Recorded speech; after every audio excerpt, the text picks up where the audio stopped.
ইতিমধ্যে আমি কৈছোঁ যে এইটো যেটো দেখাইছে সেইটো হিমন্ত বিশ্ব শৰ্মাৰ কথাত উঠা বহা কৰা।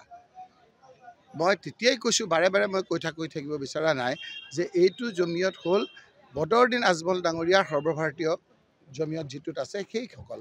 আৰু আপোনালোকেও জানে হিমন্ত বিশ্ব শৰ্মাই নিজেই কৈছে যে বদৰুদ্দিন আজমল ডাঙৰীয়াক মই যিটো কওঁ সেইটো কয়। গতিকে মোৰ এইটো অলপ ভাবাৰ থল আছে যে হিমন্ত বিশ্ব শৰ্মাই যিটো কৈছে সেইটোহে তেওঁ কৈছে, কাৰণ এই ধৰণৰ কথা বতৰা কৈ আমাৰ বিভিন্ন ক্ষেত্ৰত এটা চৰ্চিত বিষয় কৰি তেওঁৰ যিবিলাক কাম কৰিব পৰা নাই।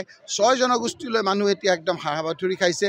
৬ জনগোষ্ঠীৰ মানুহসকল এতিয়া দিল্লীত গৈ জনজাতি কৰাৰ কাৰণে কৈছে।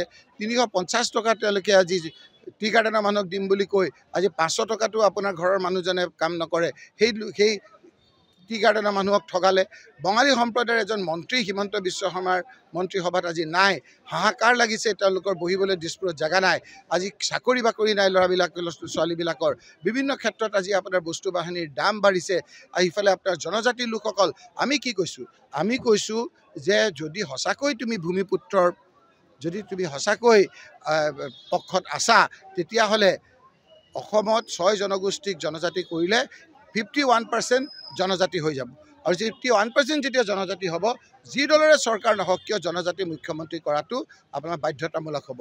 কোনো কাৰণত যাতে জনজাতিৰ লোক মুখ্যমন্ত্ৰী হ'ব নোৱাৰে, তাৰ কাৰণে মুখ্যমন্ত্ৰী হিমন্ত বিশ্ব শৰ্মাৰ এইটো এটা চলচাতুৰি।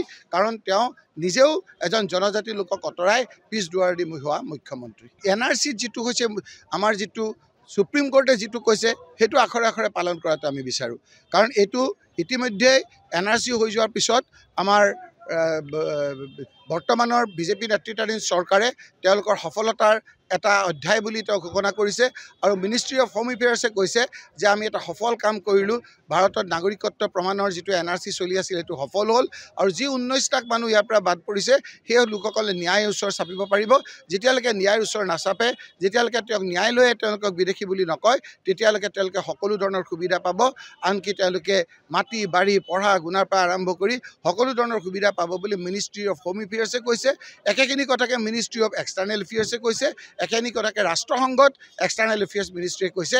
তেওঁলোকে কোৱা কথাখিনিৰে আমি যিখিনি হিমন্ত বিশ্ব শৰ্মাৰ আমাৰ চৰকাৰখনৰ আমাৰ বিজেপি চৰকাৰে যিখিনি ministry of home affairs external এফেয়াৰ্ছে আমাৰ সুপ্ৰিম কোৰ্টৰ মোহৰ লগাৰ পিছত NRC ক্ষেত্ৰত যিখিনি কৈছে সেইখিনি আমি পক্ষপাতি। ইতিমধ্যে আমি কৈছোঁ যে এইটো যিটো দেখাইছে সেইটো হিমন্ত বিশ্ব শৰ্মাৰ কথাত উঠা বহা কৰা। মই তেতিয়াই কৈছোঁ, বাৰে বাৰে মই কৈ থাকিব বিচৰা নাই যে এইটো জমিয়ত হ'ল বদৰুদ্দিন আজমল ডাঙৰীয়াৰ সৰ্বভাৰতীয় জমিয়ত যিটোত আছে সেইসকল। আৰু আপোনালোকেও জানে হিমন্ত বিশ্ব শৰ্মাই নিজেই কৈছে যে বদৰুদ্দিন আজমল ডাঙৰীয়াক মই যিটো কওঁ সেইটো কয়। গতিকে মোৰ এইটো অলপ ভাবাৰ থল আছে যে হিমন্ত বিশ্ব শৰ্মাই যিটো কৈছে সেইটোহে তেওঁ